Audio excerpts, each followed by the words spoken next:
senjata satu ini tidak senjata sembarangan karena ini senjata organik. Artinya senjata ini dipakai oleh aparat tertentu, ya strata tertentu dan bukan bisa dimiliki oleh setiap orang. Nah, persoalan berikutnya adalah AK-47 ini sudah lekat dengan yang disebut teroris karena hampir di setiap negara terorisme maupun separatisme maupun penembakan di Amerika itu rata-rata menggunakan AK-47. Kenapa begitu? Nah, nanti kita bahas. Jadi antara keterangan polisi bahwa ini adalah alat untuk kerja tambang dengan AK-47, ini ada masalah besar saya kira untuk saat ini ya. Tapi meskipun seandainya kita mengikuti narasi yang dikembangkan ya, bukan narasi terorisme, tapi narasi bahwa ini adalah alat bahan ledak pertambangan. Tapi itu sendiri pun harus dengan izin yang ketat ya, karena memiliki bahan-bahan seperti ini tidak bebas. Meskipun untuk tujuan pertambangan harus ada izin, tidak mungkin bisa disimpan sembarangan di tengah-tengah jalan Asia Afrika di Bandung begitu ya. Pasti ini melanggar peraturan pastinya. Regulasinya. Iya. Jadi kalau saya lihat di internet ya, senjata-senjata ini masih bersih, bukan senjata berkarat-karat gitu enggak.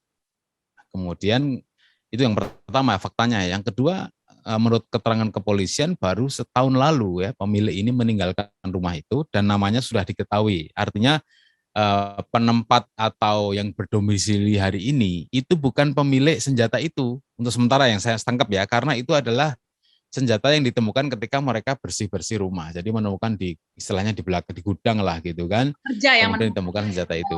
Para pekerja. Artinya ini bukan senjata ya AK-47 memang dibuat lama ya sejak lama bertahun-tahun lalu berpuluh tahun lalu, tapi ini senjata ini tidak sembarang orang bisa memiliki.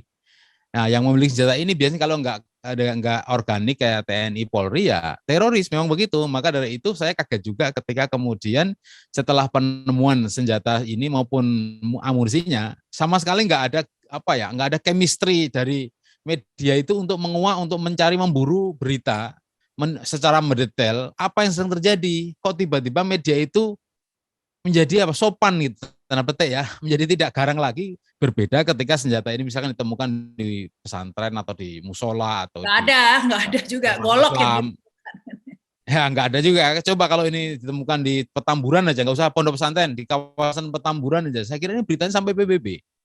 Ini ditemukan di Bandung, di kota besar ya. Artinya ini sangat sensitif sekali, seharusnya ya ini menjadi berita besar. Tapi ternyata ya media-media televisi yang biasanya memblow up berita terorisme pun nggak sanggup itu untuk mencari data untuk dikembangkan. Saya kira sudah kehabisan data gitu. Data apa lagi itu? Karena biasa ini kelemahan media kita. Mohon maaf saya kritik ya. Kelemahan media kita karena tak ada ketergantungan dengan humas.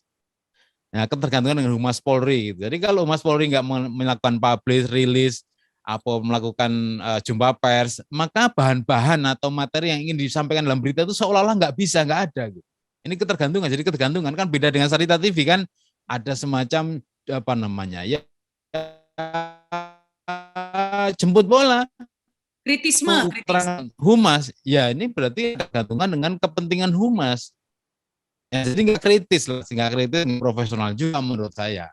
Jadi menurut kalau saya jurnalis TV atau jurnalis media cetak gitu atau online ya semuanya lah yang peduli pada nasib bangsa ini, saya buru di Bandung itu, tanya, diwawancari semua orang di sana, dia mungkin aktif di masjid mana, kira-kira yang pemilik ini atau aktif di pesantren mana, atau dia tutup apa enggak pergaulannya, kan harus dicari seperti halnya mereka memburu informasi tentang teroris. Nah seperti itu, karena ini yang ditemukan itu bukan senjata sembarang, bukan pedang, bukan apa golok ya, tapi ditemukan AK-47, kayak TNT, kan mengerikan gitu.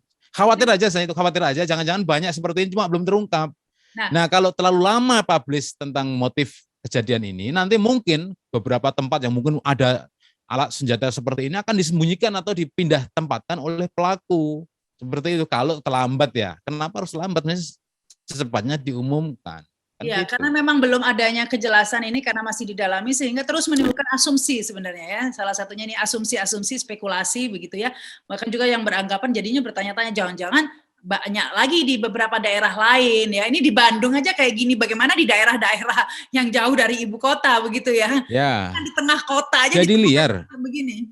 Jadi liar, masyarakat akhirnya mengira-ngira, menduga-duga, menganalisa, dan sekarang kan bukan zaman-zaman jadul yang tidak ada internet. Masyarakat sekarang udah pandai-pandai ya membuat analisa itu dengan data. Jadi tadi betul di Bandung yang istilahnya hanya beberapa kilometer dari ibu kota provinsi, dan itu dekat dengan ibu kota negara juga, Jakarta, ditemukan seperti itu. Bagaimana dengan misalnya ini ya di Sulawesi, Kalimantan. Waduh, serem banget ini. Jadi ibu kotanya belum ada, tapi siapa tahu ya rumah-rumah di sana juga sudah ada kejadian seperti ini, cuma belum terungkap. Ini serem sekali, maka analisa masyarakat jadi liar. Supaya nggak liar, seharusnya segera diumumkan saja. Kalau memang belum mampu, umumkan, kami belum mampu mengungkap. Nah, misalkan seperti itu. Jadi apa